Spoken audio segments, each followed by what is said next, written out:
Hello, everyone. Good morning, good afternoon, and good evening. Welcome to Live It Up, the show where we explore and discuss how to take your life to that next level and beyond. We cover health, wealth, relationships, and how to create a life you absolutely love. I'm your host and coach, Fletcher Ellingson. Amy will be with us on the next segment to talk to us about skin cancer. How do you get it? What do you do about it? And how can you reduce your risk? She'll give us all the details, so stick around because health is the first wealth. But before we get to that, I want to remind you that if you have questions that you would like us to answer on or off the air, you can email them directly to me at fletcher@fletcherellingson.com. And now, let's get to today's email. It says, Fletcher, for the past 15 years, my weight has been up and down and more up than down. Almost every year, I lose 15 to 17 pounds, and almost every year, I gain 15 to 17 pounds back. I hit my goals every year, but then slide back to my pre-goal weight. I am so sick and tired of that. I can't stand being one of those classic yo-yo dieters who can't keep it off. I want a permanent solution. I want to be in control and be able to keep the weight off. I feel so good when I hit the goal, but I feel like a failure when I put it back on again. I feel like, why should I even try? It happens every year. Maybe I'm just meant to be at a heavier weight. Still, I am writing to you, hopeful of some advice that will make a difference. Thanks in advance, GL. Hello, GL. Thanks so much for reaching out. People who reach out are strong, and that is you. And I wish I could spend a couple hours with you discussing this in greater detail. I encourage you to go to my website and sign up for the free 7-day course. It will make a difference for you. But in the meantime, here is my 3 or 4 minute reply. Number 1, David Bayer recently said, the brain is a goal-achieving machine. This is so true. It is designed to hit goals, and you are clearly good at hitting goals. Every year, you hit your weight goal. So clearly, you're good at setting goals and achieving them. And like you said, you've been doing this for 15 years. But here's the issue. The brain is a goal-achieving machine. It wants to hit goals. So once you hit it, the brain begins to look for the next goal. And you gave it a very specific goal, losing 15 pounds. But like I said, once it hits it, it begins looking for the next goal. And guess what it sees? It sees that you actually have a belief system that says, I'll lose the weight, but I'll gain it back. It's what always happens. At least it's happened for the past 15 years. So the brain says, oh, great, here's the new goal. We put the weight back on. That's the second goal. And that's what your brain is paying attention to. Your brain sees this as a goal because of what you actually believe. You believe that you will put it back on. And so your mind begins to do everything in its power to align your actions with the goal. It will begin telling you to stop working, or it'll tell you to stop working out, or stop working out altogether. It'll encourage you to go back to eating some of those foods that you had previously given up. Your brain will do everything in its power to get you to put that weight back on. You see, you have a belief that this happens every time. So when you hit your goal, you don't really have a choice but to put that weight back on. This is how your operating system works. And by the way, when I say your operating system, this right here, this is your operating system, and that's how it works. So what do? Well, once again, the brain is a goal-achieving machine. So you set a different goal. And the goal may not even be weight-related. Consider this. The goal may be, I continually create health and vitality in my life and feel good in my body. Do you see how that's not about weight? And if you continually create health and vitality in your life, if you have this as your goal, to create health and vitality in your life, your weight will of course change, because you'd be caring for your fitness and you'd be fueling it with food that served your body. Just think if that was your goal. Your brain would be on the lookout for ways to accomplish that, to get in alignment with that goal. And isn't that exciting? I mean, that's exciting news. This goal doesn't have an end weight. It's an ongoing, and it becomes a standard for how you live. And the more you achieve that goal ongoingly, the better you feel. And the better your brain feels because it's like, oh, sweet, we're in alignment with this goal. And the more you do it, the more practiced you become, and so it becomes easier. You develop the muscle of willpower. And so the result you get is not the result you have been getting, it's a radically new result because you've set a radical new goal. Again, this is the nutshell version of how this works. But you can contact me and we can work through it together, if that would be of service to you. At least get my free course at my website, FletcherEllingston.com. All right, you've got this, GL. I believe in you. Get out there and get in action. All right, we're going to take a short break. We'll be right back with Amy so we can learn about how to reduce our risk of skin cancer. Stay with us.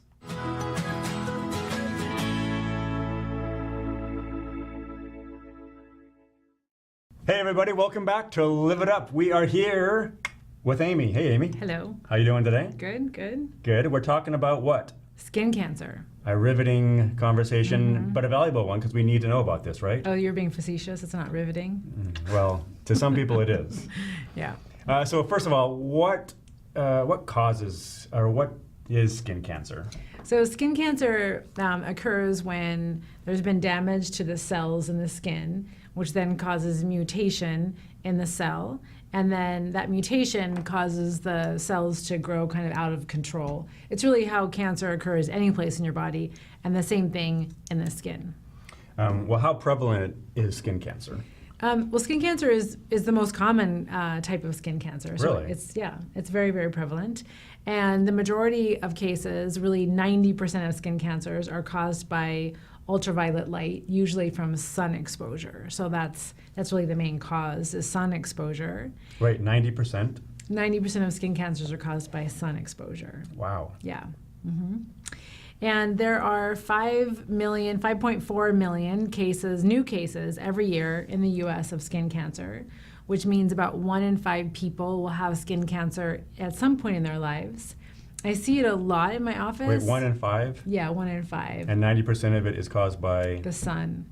Dang. And I almost think 1 in 5 seems low because, I mean, if you live until your 80s or 90, it seems like most of those people have at least had one skin cancer. Is this something you see a lot in your office? Yeah, I see it a lot. I mean, I would say that at least 1 or 2 a month where it's either a pre-cancer, a cancer that I remove, or a growth that I'm pretty sure is a cancer that I refer to the dermatologist. Got Yeah, it. it's really, really common. And are there different types of skin cancer? Yeah, did you know that there are? I didn't. Just wondering. Yeah, there are 3 main types, and we kind of lump them into non-melanoma and melanoma. So the non-melanoma skin cancers, And can you define that for us, melanoma? I will in a minute. Perfect. So the first one I would say is basal cell cancer, or BCC, and it's the most common form of skin cancer of all the cancers.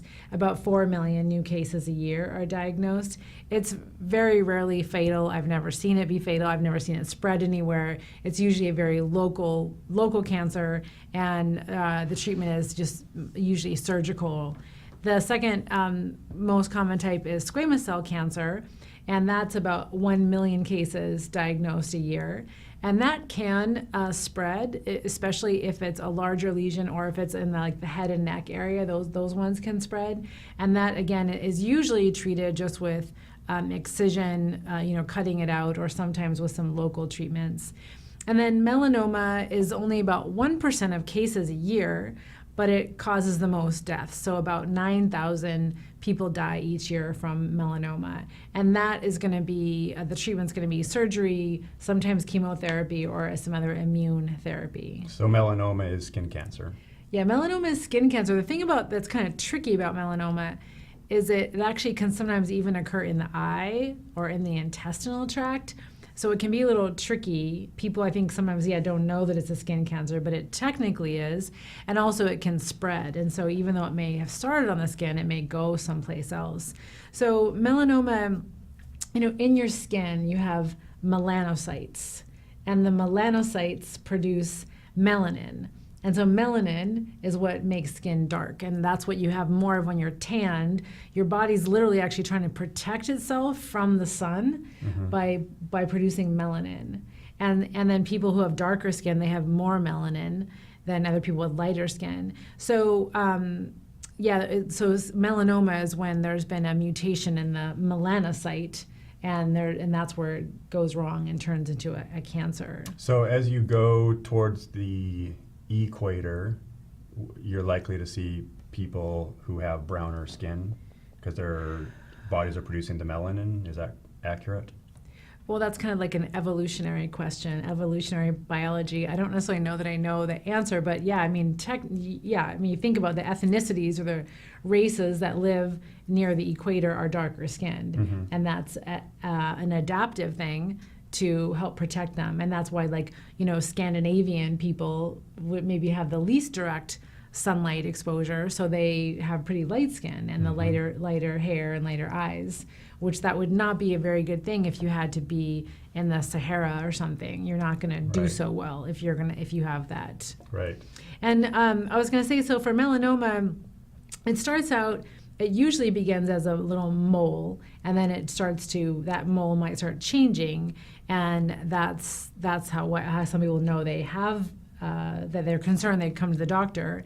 But like I mentioned, it's one of the most dangerous ones because it tends to metastasize. So if it gets deep enough, what happens in the skin, it gets deeper as the cancer grows, and then it goes into the lymphatic system. And once it goes into the lymph system, then it can spread throughout your body, or even it can go through your blood vessels. And so that's why frequently, if you have melanoma, you may get a lymph node removed too, or they may study your lymph nodes. So does melanoma always start out as skin cancer and then metastasize? Right. It does, but like I said, sometimes it can start in the eye or in the intestinal tract or even in the genital area. It can start in very bizarre places, and then you won't always know where the primary is sometimes. Gotcha. Yeah. Okay. So we're going to take a commercial. I get to say that this time. So we'll be right back after this brief commercial break.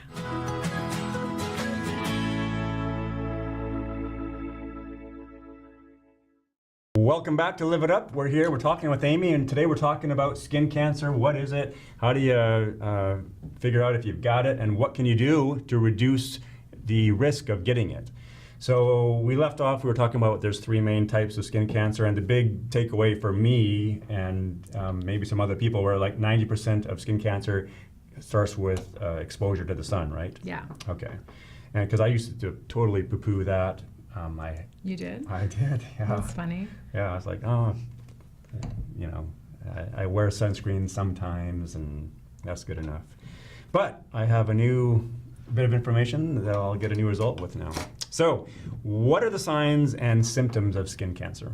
So, and that depends on what type it is, obviously, or maybe not obviously, but skin cancer usually begins as maybe a little spot on the skin, a sore, you might think it's a rash. And what we usually tell people, if that sore or rash doesn't heal, doesn't go away, or is changing, then it may be a skin cancer. Skin cancer, like we talked about, it tends to happen on sun-exposed parts of your body. So it's going to be the scalp, the face, the lips, the ears, your chest, neck, especially back of the neck for men, arms and hands, and then legs, more commonly legs in women, which I didn't really think about that actually, but I've never seen a skin cancer on a man's leg. And I assume because of the protection of their hair, maybe, because they maybe don't burn as much. But and did you say face? Mm-hmm. Okay. And it affects all skin tones, even people with darker complexion. So you don't want to assume just that they wouldn't get skin cancer because you have a darker complexion. So the basal cell cancer, again, usually happens on the sun-exposed areas of your body. Usually we describe it as kind of pearly in medicine. So it's usually like a little smooth bump that maybe feels sore, maybe bleeds, but not necessarily. And sometimes it has some little blood vessels on top. And it can be pink or just flesh-colored. And again, it can maybe bleed or turn into a sore, but it tends to be kind of pearly looking on top. And then squamous cell cancers, that's that second most common. They sometimes can be a lump, but they frequently are rough and maybe scaly. They usually are scabbed. They can be kind of painful. I see a lot of them they sometimes can grow quickly, like a lot of them on the hands or on the arms, even on the legs. Some of them like, oh my gosh, this just kind of started growing. And it's like this heaped up, scabby, sore thing. It's fairly, that one can be fairly obvious. Now, like a quick question. Is it usually just one spot, or is it like a whole bunch of dots? It's just one spot. Oh, okay. Yeah, I mean, because if you had it that way, there'd be like 10 skin cancers on your hand, which that doesn't happen. Okay. Not at one time. I've definitely had this one patient of mine, she died a few years ago. She was in her 90s, but she had been in the sun a lot. And I swear she probably had a new cancer like 4 times a year, maybe 5 times a year. You know, again, mostly on her legs or on her hands or forearms. She just would get these skin cancers that we would just remove, and it was fine. It was just more of a nuisance. Another quick question. When you say remove them, that's cutting them off. Yeah, usually, I usually cut them. The dermatologist has kind of a destruction technique. They use it with like electrical heat, and they'll destroy it, like kind of burn the skin. Sometimes you can also freeze it. But yeah, when I say remove it, I mean like you numb it and cut it off. Gotcha. Okay. And then melanoma, again, is usually a dark spot or a mole that's been changing, and I'll talk about that more in a minute. Well, I was just going to ask you, how do I know if my skin cancer is melanoma? Yeah, so again, melanoma looks pretty different from the other ones. There was one patient I had that had a very odd-looking melanoma that was this light pink skin that was so subtle, but it actually was melanoma. But usually it's gonna be a mole, and it tends to be on the face, trunk, arms, legs, but it can even occur, like I said, in areas that are not exposed to the sun, like on your palms or soles, or in between your toes or on the tip of your toe. So if all of a sudden you had a new mole that was on the bottom of your foot, some people have freckles down there, which I've noticed just because I look at people's skin. And if it's been there forever and it's not changing, it's likely fine. But if it was a new thing or changing in those areas, that definitely is concerning. So, quick question. Yes. All my questions are quick. Yeah. So, I mean, should we be like examining our Well, I'll feet get or to that in a toes? minute. Yeah, I mean, like it's not a bad idea. I mean, I put on lotion every day, which would be the time to potentially look at your skin at that time. I know you don't do that, but it is not a bad idea to look at your skin, especially if you live alone and no one else is looking at your skin. It's good to examine it. Okay.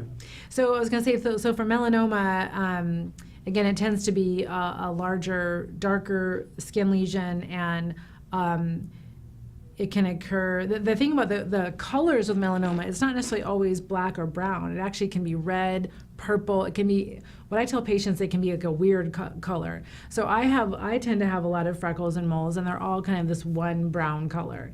And if I all of a sudden had a mole that was not at all the color of my other moles, that would be a sign to me like, well, that one looks weird and different. So with melanoma, and these handouts are available, you can look this up online. It's called the ABCDs of melanoma. So the A stands for asymmetry, which means that the mole has an irregular shape. You know, usually they're round. Mm-hmm. So it might be a weird shaped one that's not a round. Then the B is for border. That again, if you look at most of your moles, the border is really sharp. And so with melanoma, the border can be really irregular, and that's because the cells are irregular. And then color, like I said, it can be a weird color or it can be multiple colors, and that's not always normal. It can be. You have to get looked at if you're not sure. And then diameter, if it were larger than the size of a pencil eraser. Although that being said, I think all the melanomas I've diagnosed have not been that large. And then if it's evolving, so if it's changing. Like I had someone a year ago, and he had a mole on his arm, and it just was new, and it was really dark, but it was small, and it was very round, but it ended up being melanoma, but it was caught really early, and so he didn't have to have any other treatment. And is melanoma also treated the same way as the other ones as far as removing it? Well, initially you remove it, and then if it usually needs a wider excision, though, like a wider surgery than just than the other types of skin cancer. Okay. And it may involve other treatments depending on how deep the melanoma goes in your skin.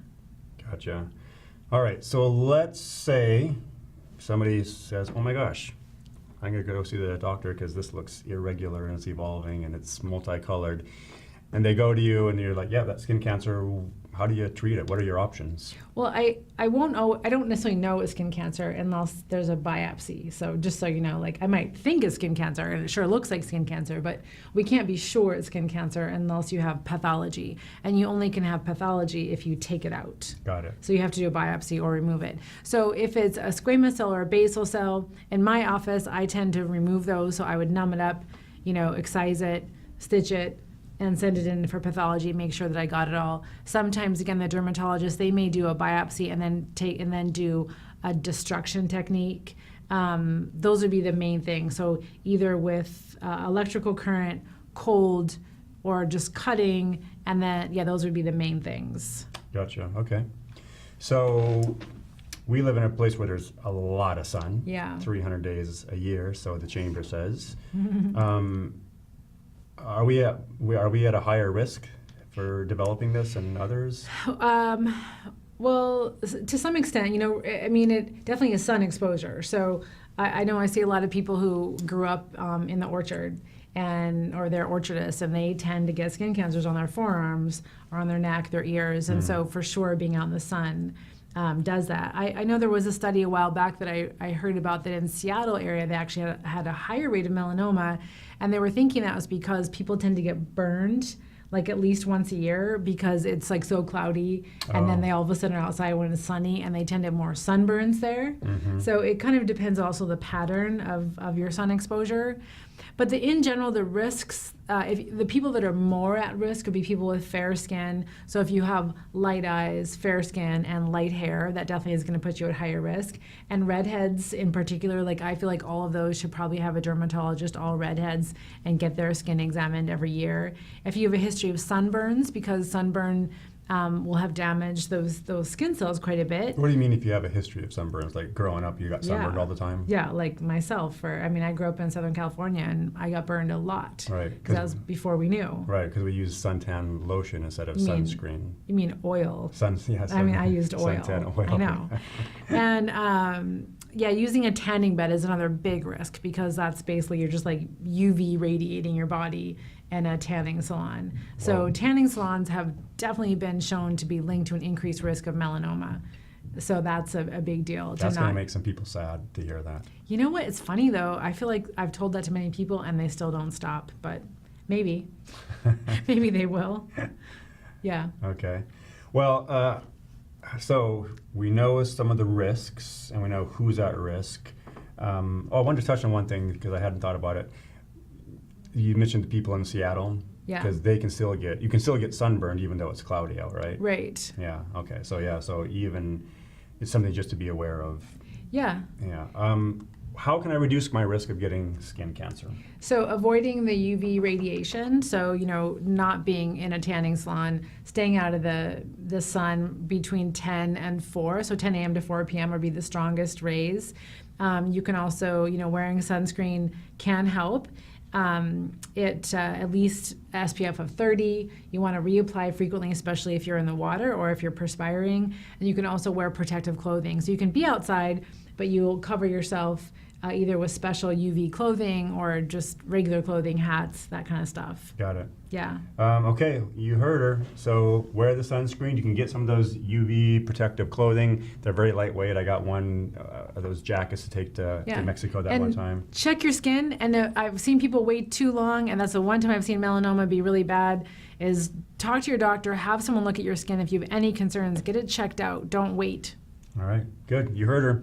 All right, now it's time to get out there, be a source of kindness, be a source of contribution. You have something to offer this world, and we believe in you.